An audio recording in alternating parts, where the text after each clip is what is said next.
Space Cowboy Books presents Simultaneous Times, a science and speculative fiction podcast. Short stories to stir the imagination by contemporary authors.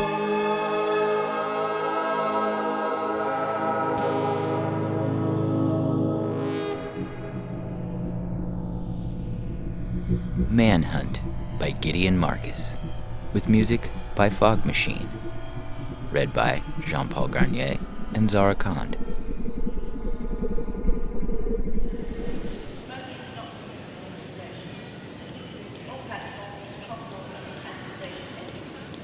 Look sharp, she said.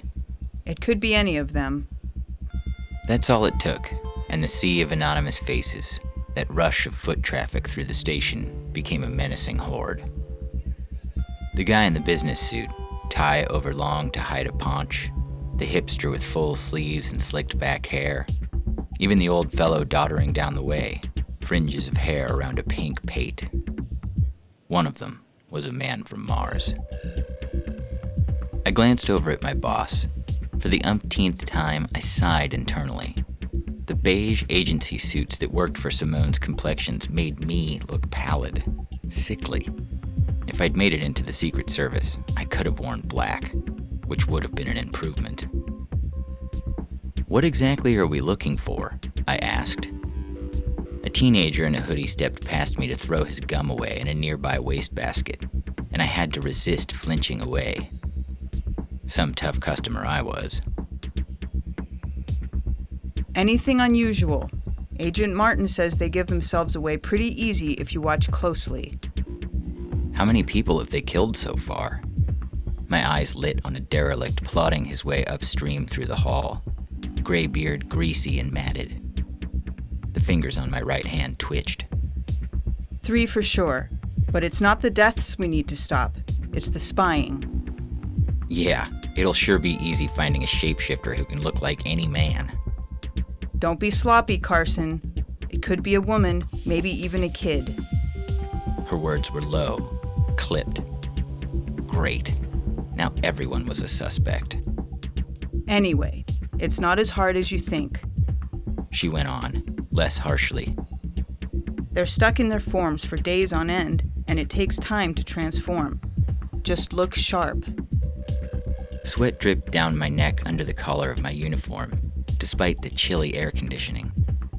I needed to get it together. There were 30 agents in the cordon, spread out around a kilometer radius from where the diplomat was found unconscious, the telltale slime fresh and dripping on his open attaché case. Odds were low that the man, person from Mars or whatever, would come this way.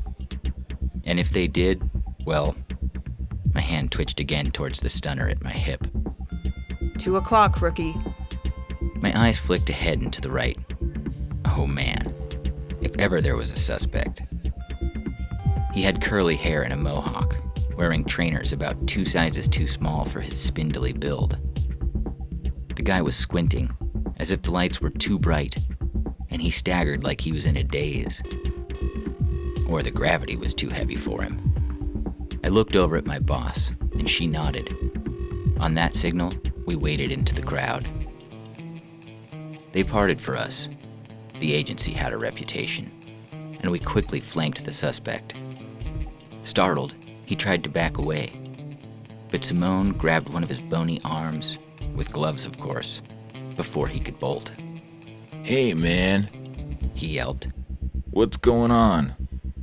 His SoCal accent was thick, and the special smell that informed me that no matter the time zone, it was 4:20 somewhere. I kept my hand on the grip of my stunner. It could be an act. Agency business, Simone said, whipping out her sniffer. Just stand still for a moment. The commuters walked around us like we were a boulder in a stream, a couple of them stopping to watch as my partner ran the little device over the suspect's neck. I tried to keep an eye on him and the other on traffic, which is really hard unless you've got eyes on stocks like the Martians do when they're not playing dress-up as people. The suspect yelped as the sniffer touched his flesh, and Simone gripped him tighter. We waited a tense moment while the device flashed through a cycle of colors. Then they settled on green, and there was a soft chime. You're free to go. Thank you for your cooperation. Simone said. What? She said, "Get moving."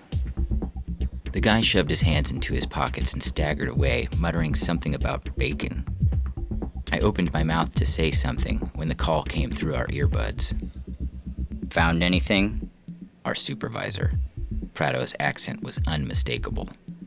Nothing yet, boss. Simone said. She didn't put her hand to her ear like they do in the movies, and her eyes scanned every face around her intently. "Negative all around the cordon," the voice in our ears went on. "But Huang found a couple of traces. We're pretty sure the alien went your way." Copy that? Crap. The hallway was getting more crowded as the lunch hour approached. Most of the commuters wore suits. A few talked to the air like schizophrenics, only one side of their phone conversations audible. I wheeled left, then right. Everybody looked suspicious to me. We couldn't stop everyone. Let's get out of traffic, rookie. Simone said. It was a good idea. We'd get a better vantage that way. I turned on a heel to head back to the wall when a collision sent me flying. Oh, I'm so sorry. I whirled around. A lady I hadn't seen in the crowd, probably because she was so teeny. She staggered to her feet. Old, dark glasses. At the end of the leash in her hands was a big, fluffy dog with an orange vest. The woman looked completely harmless. Too harmless. I tensed, reached for my stunner, and glanced quickly at Simone. She nodded and pulled out the sniffer again, running it quickly over the lady's head. The woman didn't seem to notice. The device chimed almost instantly, flashing green, and I let out the breath I'd been holding. I don't know what happened. The woman said, not looking at anything in particular. I don't usually run into people. She sounded like everyone's grandma. The dog was cute, too. He looked like the big mutt I'd had as a kid, and I couldn't resist giving him a pat on the head. The guide wagged its tail and opened its mouth in a doggy grin. That's all right, ma'am, Simone said, cucumber cool. Do you need any assistance? Oh no, thank you. We'll be just fine, won't we, Rex? The dog said. I beat Simone to the draw. To be fair, my hands were free.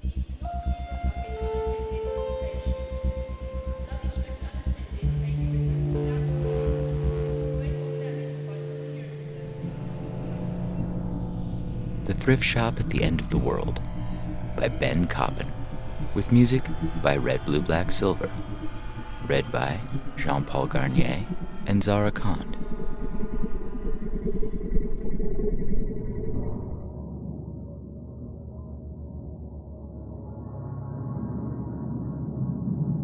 It had been bothering him for months.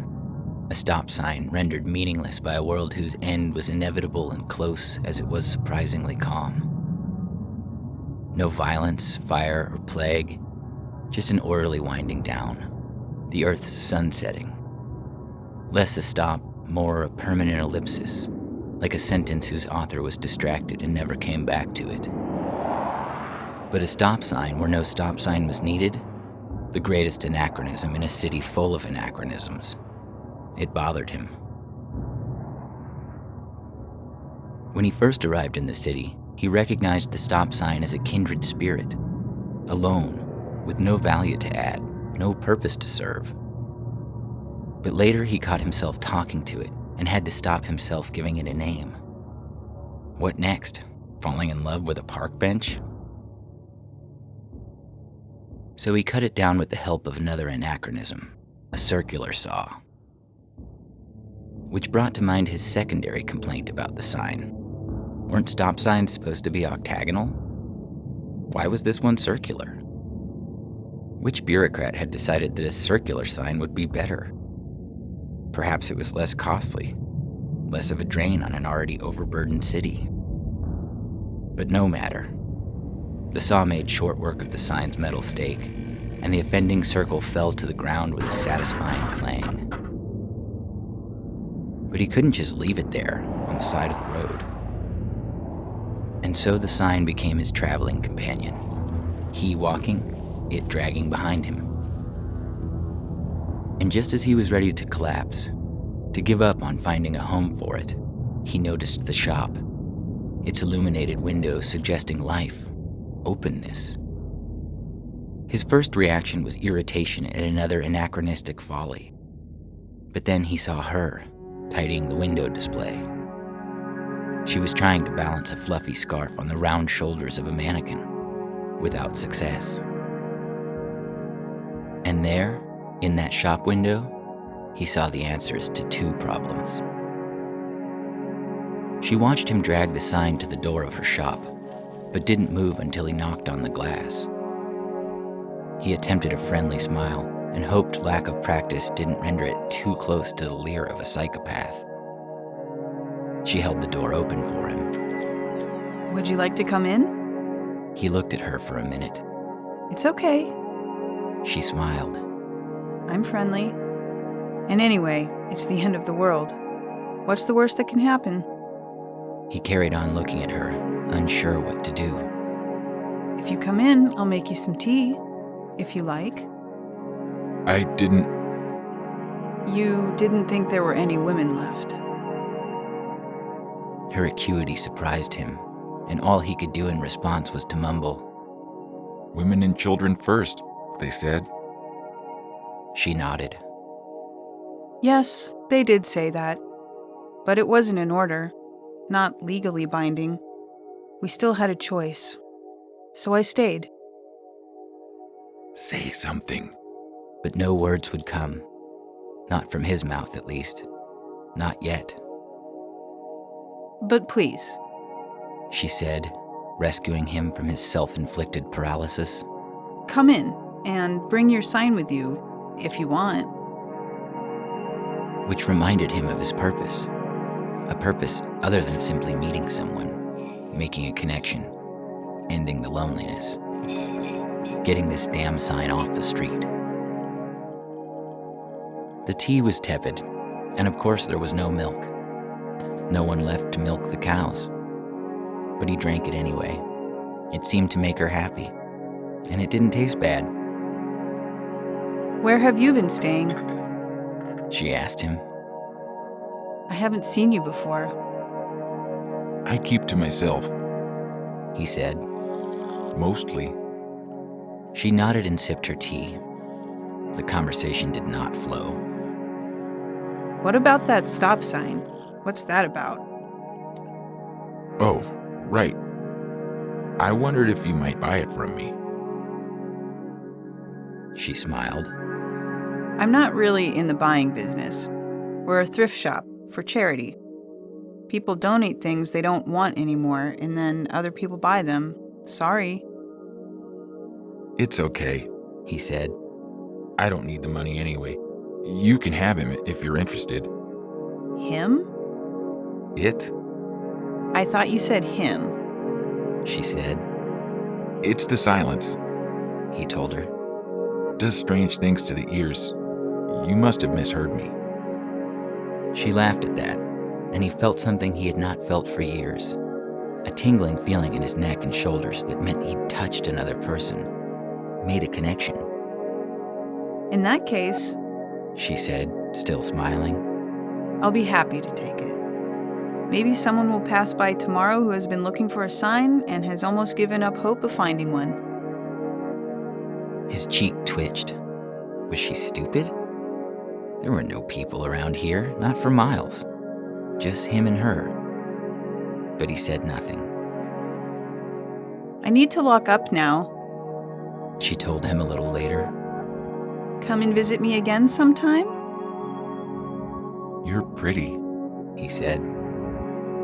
Her eyes narrowed a little, but she didn't stop smiling. The next day, foraging for berries in an overgrown alley, he remembered what she'd said and slapped his forehead. She wasn't stupid, he was. He ran the mile or so to the shop, probably at a world record speed, for this year at least. He had to wait around the corner, his hands on his knees, spitting out phlegm for 10 minutes before he could catch his breath enough to talk. He smoothed down his hair with saliva and fingers. She looked up from the counter when he came in. I hoped you might come back, She said. I hoped I might too. He told her. I've been looking for a sign for a while, and I'd almost given up hope on finding one. Her smile was like a parade. He wondered if his heart might explode. Would you like some more tea? She asked him. I'd love some. Thank you. And so, mostly happy, they spent the rest of their days together. Which wasn't many, but it was enough.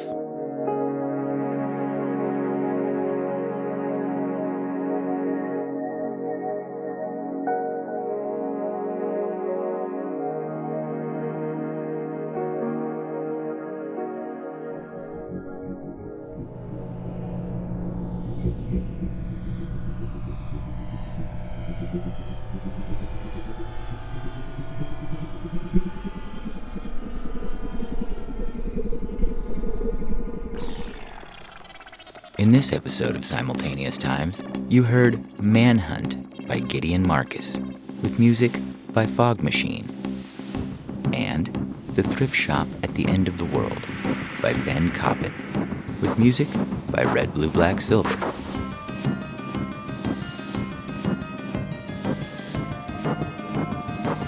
Theme music by Dane Luscombe.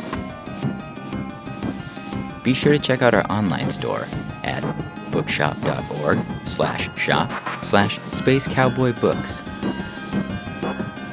And don't forget to subscribe to Simultaneous Times podcast. Also, find us on Instagram and Twitter. We'd love to hear what you think of the show.